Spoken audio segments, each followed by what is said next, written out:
Dieu disait à Abraham, pour rentrer dans tes grâces, fais la circoncision.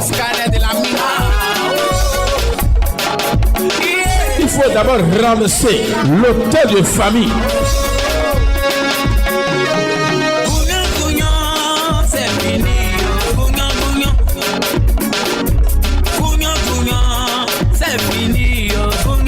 Ce soir, je vais briser ce lieu du sang au nom de Jésus-Christ. Au nom de Jésus, j'ai la victoire.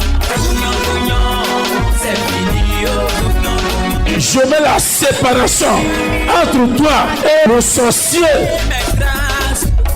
Je pose un autel de gloire dans ta maison. Gloire à Dieu, gloire à Dieu, gloire à Dieu, gloire à Dieu. Bien-aimé, que Dieu te bénisse et que la paix du Seigneur soit sur toi. Que la grâce du Seigneur soit dans ta maison au nom puissant de Jésus. Amen. Bien-aimé, nous sommes encore là pour te donner un grand message de révélation. Les mystères, nous brisons les mystères. Et l'intelligence, Dieu nous a donné son intelligence pour te révéler les choses cachées. Amen. Le prophète révèle les mystères. Que Dieu te bénisse. Bien-aimé, nous sommes là pour prêcher la parole de Dieu. Et notre grande vision que nous avons, bien-aimé, nous faisons le brisement des liens, renversement des autels. Bien-aimé, pourquoi briser les liens? Pourquoi remettre les autels? Ça fait bien 2000 ans que notre Seigneur Jésus, par sa plus grâce, a payé le prix sur la croix. Amen.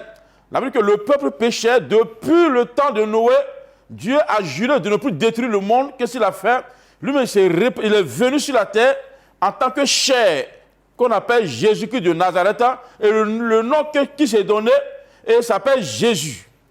Et il a dit, il est venu pour tisser une alliance bien-aimée avec les hommes. Et il s'est fait chair. Donc ça fait 2000 ans, qu'est-ce qu'il a fait? Il a payé le prix sur la croix. Lui-même s'est sacrifié. Il s'est laissé bien-aimé tuer par les hommes. Il s'est donné pour l'humanité. Et il a tissé une alliance. Il s'est humilié. Il n'est pas devenu riche. Il n'a pas la force au moment où il le tuait. En un mot, il s'est laissé faire. Et sur la croix, il mourait, il a dit quoi? Et tout est accompli sur la croix. Et après ça, bien-aimé, qu'il a dit ce mot, nos parents, bien-aimés, nous-mêmes, par ignorance, nous avons tissé les alliances au bord de l'eau, les alliances avec les bois, les alliances avec les pitons, les alliances avec les forêts sacrées. Aujourd'hui, il y a les départements, il y a les régions, jusqu'à présent, bien-aimé, qu'il faut les faire des générations et qui invoquent même les génies et qui adorent les serpents, les pitons. Mais le Saint-Esprit, après l'école pastorale, je priais pour les gens et les personnes qui venaient, j'étais à mon poste et je voyais les personnes qui venaient vers moi, bien-aimés, étaient même les diacres, étaient même les hommes de Dieu, étaient même les gens qui sont baptisés, confirmés et les gens qui ont accepté le Seigneur. Mais ces personnes-là faisaient les cauchemars. Ces personnes-là étaient encore malades. D'autres même étaient découragés d'aller à l'église. Et jusqu'à présent, bien-aimés, il y a plein de personnes qui sont découragés d'aller à l'église. Malgré qu'ils vont à l'église, ils font encore les cauchemars. Ils font les rapports sexuels dans les rêves. Ils ne peuvent même pas se marier. D'autres, nous sommes les hommes de Dieu. Ils font les ministères. Ça construit après. L'ennemi vient tout renverser. Beaucoup me foutent en rang. Beaucoup n'arrivent pas à profiter, bien-aimés, de leur ministère. Il y a plein qui sont chrétiens diacres qui travaillent, mais l'argent ne reste pas dans leurs mains. Pourquoi cela? Point d'interrogation. Pourtant, on nous a dit non, le prix est déjà payé. Jésus a payé le prix, on dit c'est fini. Et quand tu es chrétien, tu es une vraie personne, il n'y a plus rien. Mais pourquoi? Malgré les gars sont les chrétiens, ils font tous les cauchemars. Pourquoi les calamités? Pourquoi les fléaux frappent? Et ceux qui sont les plus attaqués, ils t'annoncent que ce sont les chrétiens eux-mêmes. C'est quand Dieu m'a envoyé ici en Côte d'Ivoire dans un département qu'on appelle Lakota. Et là-bas, Lakota, il y a un village qu'on appelle Neko. C'est le village de Koudou Jano. Et le monsieur qui fait les miracles mensongers. Et dans son village, il a tissé une alliance de mort précoce. Et dans son village, chaque vendredi, il pouvait avoir au moins 8 funérailles. Là-bas, ils ont perdu un ministre qui est mort. Tous les cadres mouraient comme les poulets. Mais le Seigneur m'a envoyé là-bas. Mais là-bas, il y avait les pasteurs, il y avait les chrétiens. Mais malgré ça, la mort frappait. Mais il faut que le Saint-Esprit m'envoie dans ce département, dans ce village, pour aller renverser l'autel de Baye et pour stopper la mort précoce. Et ça a été fait. Le combat n'a pas été facile. J'ai livré un combat terrible au nom puissant de Jésus pour que l'auteur de mort précoce soit renversé, pour que Baye soit désarmé totalement. Et c'est par mon ministère que Dieu l'a renversé. S'il y a un fétiche dans ton village, s'il y a quelqu'un qui est un faux prophète dans ton village, s'il y a quelqu'un qui fait le miracle dans ton département, cette personne met le village sur une malédiction. Notre Dieu est jaloux. Pas de semblant, bien-aimé, pour l'Éternel. Tous ceux qui s'attaquent à ta vie, tous ceux qui sont, bien-aimés, qui posent les autels dans ta vie, qui lancent des malédictions, Dieu les brise au nom puissant de Jésus-Christ de Nazareth. Bien-aimé, c'est quoi Dieu m'a donné cette vision. C'est une grande vision, bien-aimé. Cette vision, pas forcément pour les païens, mais cette vision est pour les chrétiens. Ceux qui ont servi le Seigneur, mais qui sont réclamés par les liens de famille. On dit, voilà la justice, ceux qui divorcent, la plupart sont les chrétiens qui divorcent. On dit, les plus misérables, ceux qui sont attaqués terriblement sont les chrétiens. Une fois que tu donnes ta vie au Seigneur, l'autel de famille, bien-aimé, c'est comme si tu as trahi. Ton père avait dit que toute ma famille doit adhérer à cette eau. Et toi, tu sors pour dire non, moi je vais aller à l'église. Tu as défié, bien-aimé, le Dieu de ta famille. Ils vont vouloir te créer tous les problèmes. C'est quoi? Il faut briser les liens de famille. Il faut te séparer. Il faut faire la circoncision. Il faut faire le divorce spirituel. Et c'est sur 21 jours qu'on fait cela. Selon Daniel 10, verset 1 à 3. Sur 21 jours qu'on se sépare d'ignorance, bien-aimé, nous sommes à tisser les alliances. Pour être riche, pour avoir un pouvoir, pour avoir une puissance, il faut aller quelque part. Pour être un grand artiste, il faut aller au cimetière pour attirer la foule. Ça, ce n'est pas ignorance. Dieu n'était pas encore l'état d'ignorance. Maintenant, tu vas te débarrasser de ça. L'esprit, on ne divorce pas facilement, bien aimé. Il ne s'agit pas d'aller dans une église un jour pour t'asseoir. On dit les nouvelles personnes, on vous acclame, on dit tu es chrétien. C'est trop facile. Tu as déclaré la guerre aux esprits. Tu as déclaré la guerre aux marabouts parce que tu as tissé une alliance avec un marabout. Dans le temps, tu penses que c'est fini. Tu dis non, je suis baptisé, je suis confirmé, il n'y a plus rien. Bien aimé, la nuit, tu as fait les cauchemars. La nuit, les esprits des eaux vont venir. Les génies te suivent. Ta tête te fait mal, la folie. Tu veux construire, ils vont vouloir te tuer. Parce que tu es lié par cet esprit. Alléluia. Voilà comment le Seigneur m'a libéré. Au moment où je faisais mes brisements de liens, au moment où je faisais mes renversements, je voyais comme un gros car. Et je voyais tous les gens de mon département et qui étaient dans ce car. Un gros car noir. Et le car partait au cimetière. Et le chauffeur disait, l'apprenti disait, on va au cimetière.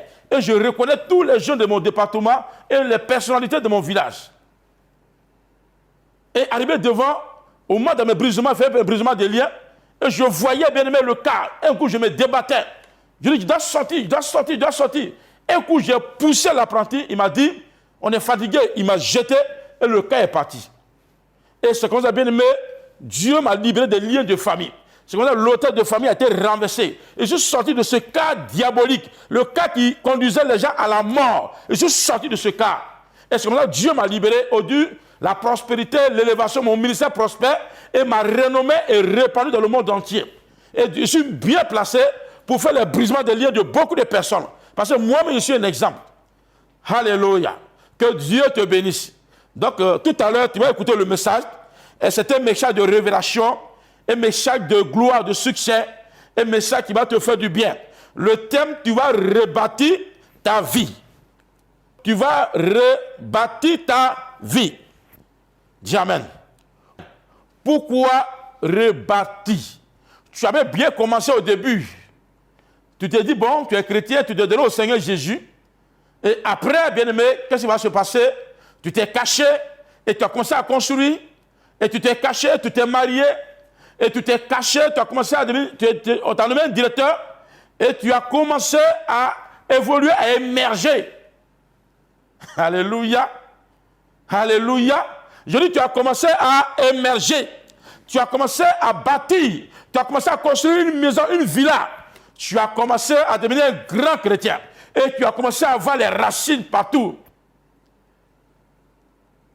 Ta renommée a commencé à se répandre partout dans le monde entier. Et tu as même voyagé. Tu as commencé à bâtir, construire une grande entreprise, faire un grand commerce. C'est très bon. Mais les ennemis ont appris. Dis Amen. Ils ont cherché, ils t'ont renversé. Et ils ont détruit tout dans ta vie. Mais c'est maintenant. Tu vas commencer à rebâtir. Tu vas commencer à te relever. Tu étais malade. Mais tu as senti que, bien-aimé, la guérison allait commencer à venir. Tu as senti la guérison. Et tu as senti que, bien-aimé, ta santé a commencé à revenir. Mais les gens sont très fâchés. Et t'annonce cette révélation, bien-aimé. Toi, tu me regardes en ce moment. 2020 est déclaré pour toi l'année de gloire. Et les gens ont vu que tu as commencé à te relever. Les gens ont vu que les démons qu'on t'a jetés ont commencé à quitter. Les gens ont vu que tu as fait un brisement des liens. Les gens ont vu que, bien-aimé, la gloire de Dieu a commencé à apparaître dans ta vie. Ils ont su cela depuis ton village paternel maternel. Depuis les hôtels, les lieux d'adoration des fétiches. Ils ont appris que la gloire de Dieu a commencé à venir dans ta vie. Dans ta famille, il n'y a pas de prospérité, il n'y a pas d'avancement, il n'y a pas de gloire, il n'y a pas de succès, il n'y a pas d'élévation en tant que tel. Mais toi, tu avais commencé, et les gens commençaient à mettre les bâtons dans ton roue, les gens commençaient à te créer tous les problèmes. Mais l'heure a sonné pour toi, l'heure a sonné pour ta gloire. Je dis bien, tu vas rebâtir, tu vas rebâtir. Les gens t'ont ruiné, ils ont tout détruit dans ta vie. Ils ont tout détruit, ton entreprise, tes projets, ta destinée a été gâtée, détruite, brisée. Mais tu vas rebâtir. Il y a ce qu'on appelle l'esprit de renard, que les méchants ont lancé contre toi, tu as tout renversé. Alléluia. Il faut prendre le verset avant de commencer déjà. Il faut prendre Néhémie 4. On a vu le verset la semaine passée. Néhémie 4. Après le verset 3.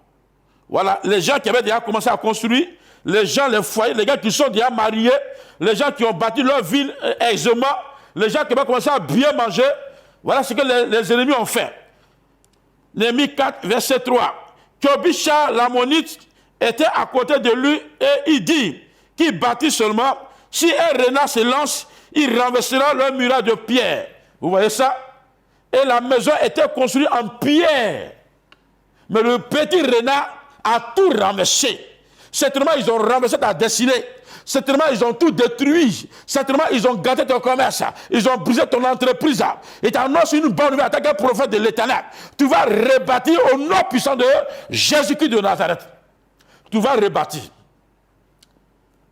C'est le thème qui est là. Tu vas rebâtir.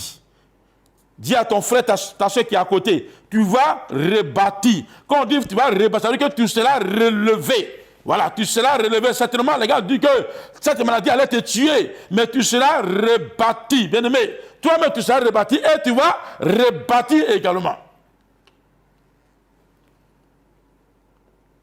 Néhémie 4, à partir du verset 6.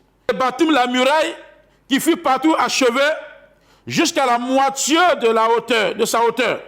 Et le peuple prit à cœur ce travail. Mais Shambhala, Tobitha, les Arabes, les Ammonites et les Asoniens furent très irrités en apprenant que la réparation des murs avançait et que les brèches commençaient à se fermer. Alléluia. Cette fois-ci, bien aimé, Shambhala et Tobitha ont pris un renfort. Ils ont pu prendre les Arabes, les Ammonites et les Asoniens pour venir attaquer le peuple d'Israël. Ils étaient très fâchés. Ils ont vu que les brèches ont commencé à se fermer. Il y avait les histoires dans ton foyer. Il y avait la colère dans ton foyer. Il y avait, bien aimé, la maladie qui te rongeait. Ils ont prié pour toi. Pas parce qu'on a prié pour toi. Ils ont vu que Dieu a commencé à te rétablir. Et tu annonces que les ennemis sont fâchés. Leur colère ne peut rien. Leur colère sera brisée par la colère de l'Éternel. Ils ont appris que les brèches ont commencé, ils ont vu, ils n'ont pas appris cette fois-ci, ils ont vu que les brèches ont commencé à se fermer. Parce qu'il y avait les fissures dans ta vie, il y avait les fissures dans ton ministère. Ils ont vu que les âmes ont commencé à revenir. Ils ont appris que, bien aimé, les prières vont commencer à reprendre dans le monde entier. Ils ont appris que les églises ont commencé à s'ouvrir. Cette fois-ci, ils ont pris les Arabes, les Goliaths plus puissants qu'avant, bien aimé, pour venir à renfort. Mais ils sont brisés au nom de Jésus. Ils étaient irrités, fâchés. Parce que ta vie a commencé à te reconstruire. Tu vas rétablir, bien-aimé. Tu vas rebâtir. Tu vas rebâtir. Tu vas rebâtir. Ils ont tout gâté, laisse tomber. Ils vont, bien-aimé, ils vont échouer cette fois-ci. Ils ne peuvent rien contre ta destinée maintenant. Parce que tu as mené à bâtir les maisons. Tu as mené à construire les entreprises. Tu as mené à construire les temples. Tu as mené à bâtir ta vie et la vie de tes enfants. Mais les gens sont fâchés, bien-aimés. Ne crains pas.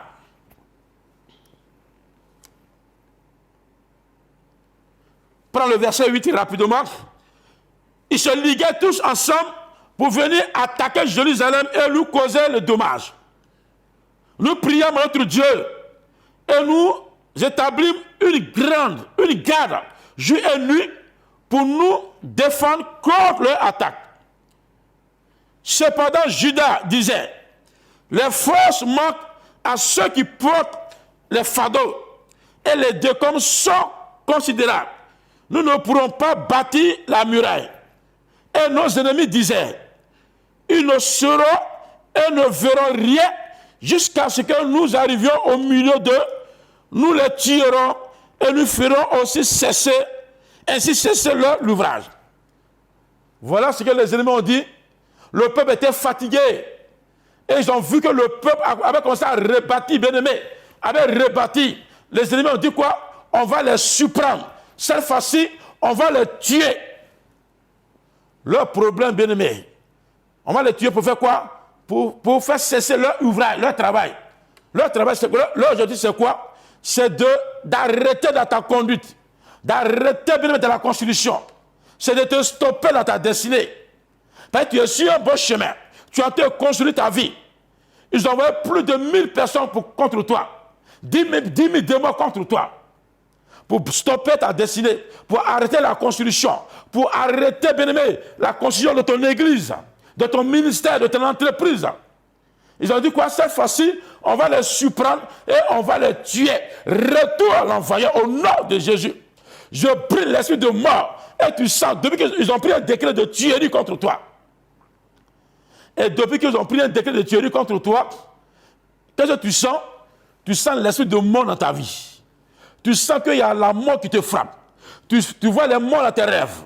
Tous les parents qui étaient morts avant, tu as commencé à les voir dans tes songes, dans tes rêves. Et tu causes avec les morts. Tu manges même avec les morts. Ton âme est dans le séjour de mort. Parce que les sorciers ont pris un décret. Comment savoir que les sorciers ont pris un décret de mort contre toi? C'est quand tu commences à rêver sur les morts. C'est quand tu vois les morts dans tes rêves. Tu vois ton grand-père, ta grand-mère, ton père, ta mère, un parent qui est mort très longtemps. Et tu commences à voir ces personnes dans tes rêves. Ça veut dire que les sorciers ont pris un décret de mort contre toi. Ça veut dire que ton âme est liée dans le séjour de mort. Ici, ils ont pris un décret de mort contre, bien-aimé, le peuple d'Israël. Parce qu'ils ont vu que les brèches ont commencé à se fermer. Ils ont vu que l'évolution a commencé à venir. Ils ont vu que la gloire a commencé à venir. Ils ont vu que la construction a commencé. Ils ont vu que ta maison va se relever. Ils ont vu que ton immeuble sera construit. Ta vie sera rétablie. Ils ont su cela. Donc, qu'est-ce qu'ils ont fait? Ils ont signé un décret de mort. Je me rappelle bien de ce passage. Aman a pris un décret de mort contre les Juifs, contre Israël, contre bien Mardoché et Esther. Mais qu'est-ce qui s'est passé? Qu'est-ce qui s'est passé? Esther a gêné 3 jours secs. Ensuite, elle a fait un sacrifice d'agapé. Elle a fait un festin. Après le festin, son ennemi est tombé. Et tu sens que les gens ont pris un décret de mort. Il faut faire un sacrifice à l'Éternel. Il faut faire un don à l'Éternel. Pour soutenir l'ordre de Dieu sur la tête des hommes. C'est tout ce que peut annuler le décret de méchants sur ta vie. Esther l'a fait. Dieu s'est manifesté. Parce que si tu meurs, ton argent reste. Les gens vont venir prendre ton argent. Les ennemis vont venir prendre tes finances. Ils vont venir prendre ta maison, ton immeuble pour dormir dedans. Pourtant, ce que tu fais, tu construis ta vie, ta maison, et pour tes enfants, arrière-enfants, arrière-petits-petits-enfants. Et ça cause ça, tu as construit ta vie. Vaut mieux faire un sacrifice, un don à l'Éternel, et qui va parler pour toute ta vie, qui va combattre les ennemis. Esther a fait un festin, mais le festin l'a vengé. Le festin l'a vengé. Alléluia. Tu ne mourras pas. Tu dois vivre longtemps sur la terre. Je dis bien, tu seras rassasié de jour. Toi, tu es malade en ce moment. Et tu sens les douleurs. Tu sens que ton âme est en danger. Tu sens les douleurs de ton corps. Tu as été vendu comme un mouton, comme un bœuf dans le monde de la sorcellerie. Il y a un parent qui t'a vendu certainement. C'est quand tu sens les douleurs et tu sens l'esprit de mort dans ta vie. Je t'annonce une bonne nouvelle maintenant. Je t'annonce que, bien aimé, que le décret de mort est brisé sur ta vie au nom puissant de Jésus-Christ de Nazareth. Or, les Juifs qui habitaient près de 10 fois nous avertirent de tous les lieux d'où ils se rendaient vers nous.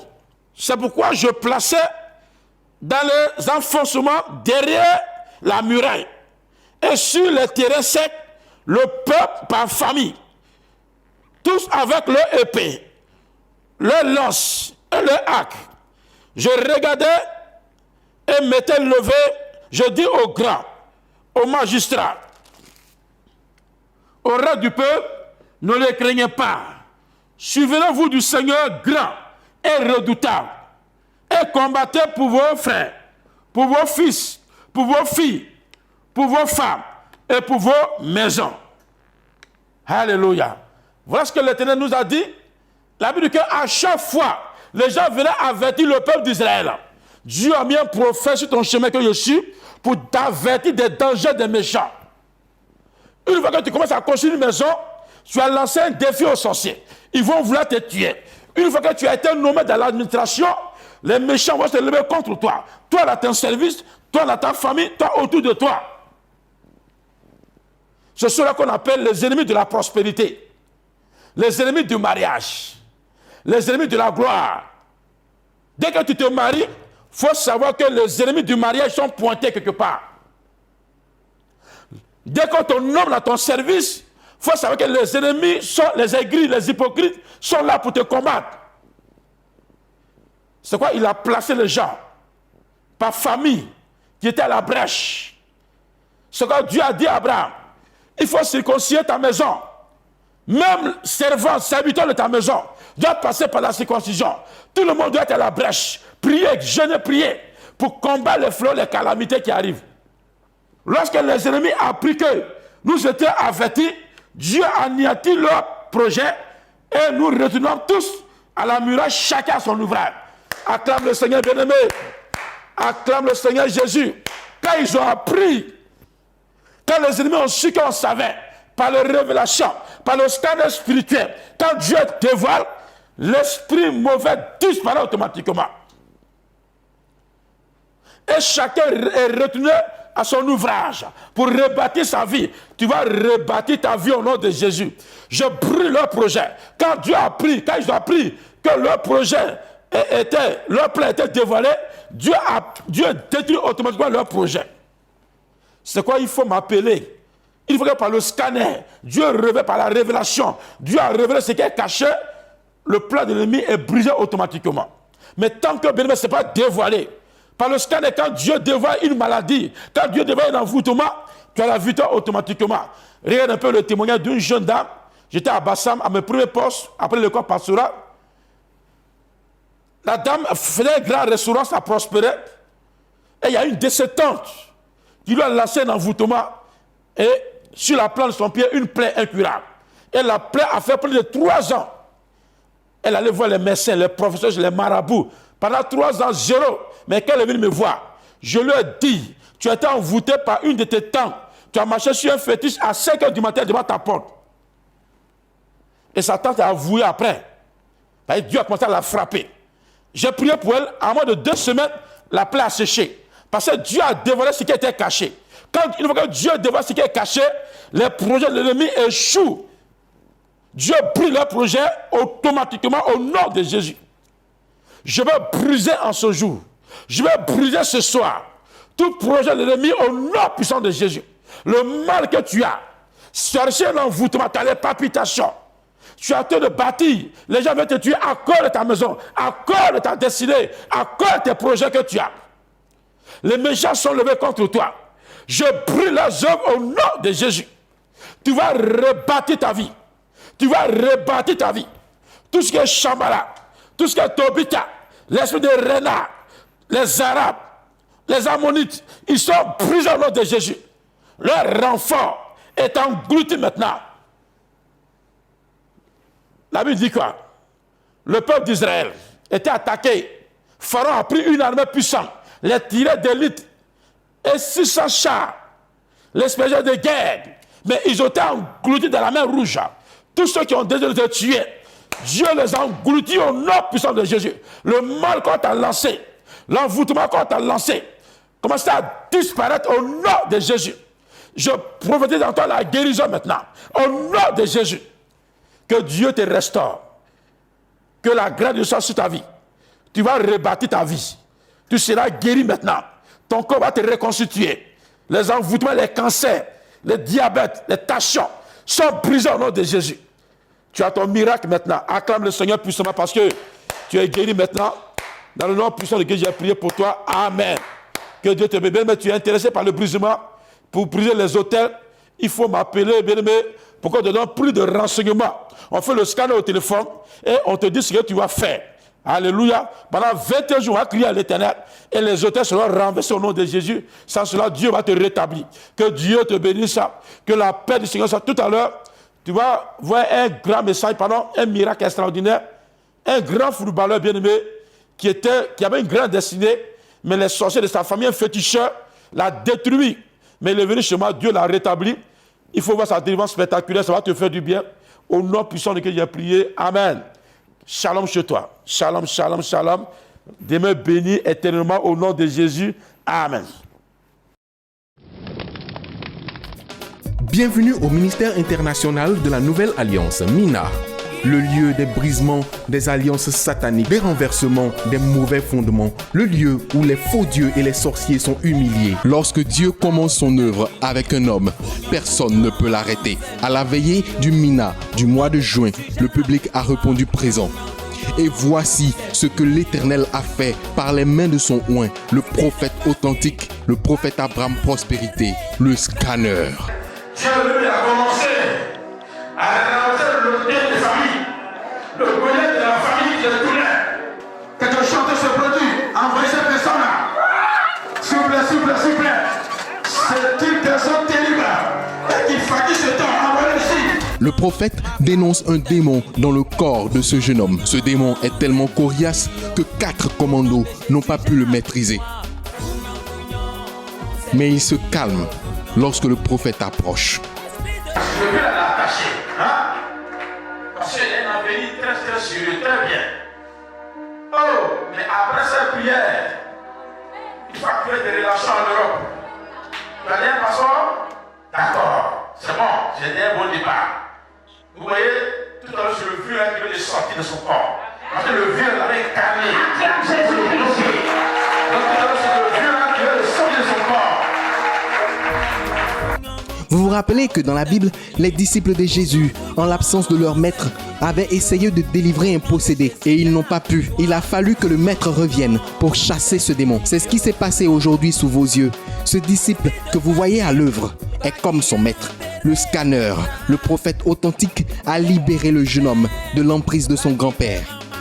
Comme à l'accoutumée, sans bague ni huile, comme Jésus le faisait, simplement à sa parole, selon Matthieu 8, verset 16. Et maintenant, le jeune homme peut danser.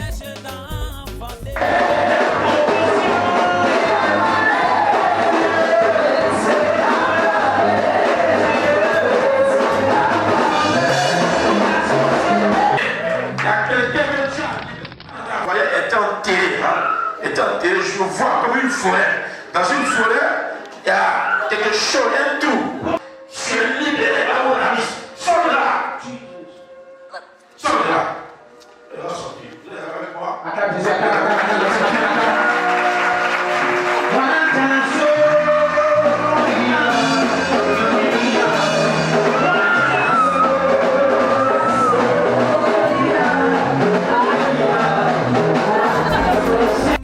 Comment pensez-vous qu'une personne qui a été enterrée spirituellement dans un trou peut-il vivre sa vie physique sur terre? Ses bénédictions sont confisquées, plus de joie dans sa vie.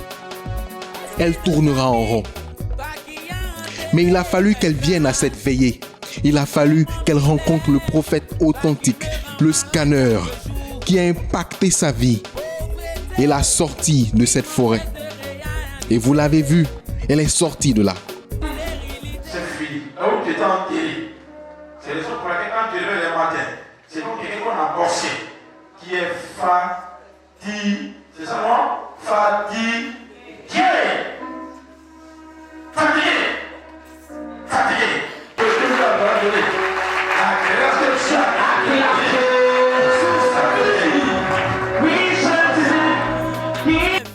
Vous sentez-vous oppressé et fatigué comme cette dame? Ou constatez-vous que dans votre vie tout est bloqué? Jésus-Christ a dit, venez à moi, vous tous qui êtes chargés et fatigués, et je vous donnerai du repos. Jésus ne descendra plus physiquement, mais il s'est investi dans des personnes qui se sont consacrées à lui. Le prophète Abraham Prospérité, le scanner, fait partie de ces personnes. Il opère de façon authentique, simplement à sa parole. Sa parole est validée par le Saint-Esprit et les anges pour opérer dans les vies la destruction de toutes les œuvres de la sorcellerie. Vous souffrez? Venez le rencontrer et Jésus-Christ de Nazareth fera certainement quelque chose dans votre vie. Adoration des eaux. Vous faites la prospérité.